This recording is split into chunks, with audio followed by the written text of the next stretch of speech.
మన పిల్లలను గ్లోబల్ సిటిజన్లుగా అన్ని ప్రభుత్వ బడుల్లో బడుల రూపురేఖలు మార్చే మనబడి నాడు నేడు పూర్తి చేస్తాం.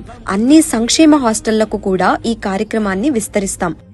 జగనన్న విదేశీ విద్యా దీవెనకు ఎంపిక కాని ప్రభుత్వ ఉద్యోగుల పిల్లలు ఈ ఏడాది నుంచి విదేశీ విద్యకు వారు తీసుకునే రుణంలో 10 లక్షల రూపాయల వరకు పూర్తి వడ్డీని కోర్సు పూర్తయ్యే వరకు లేదా గరిష్టంగా 5 ఏళ్ల పాటు చెల్లిస్తాం.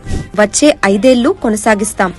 అమ్మఒడి, విద్యా దీవెన, వసతి దీవెన, విద్యా Kanuka, Videshi Vidya Deevena, TOEFL, IB, digital class rooms, English medium, Jagananna Gorumudda, subject teacher, ట్యాబ్లు ఇచ్చే కార్యక్రమం కొనసాగిస్తాం.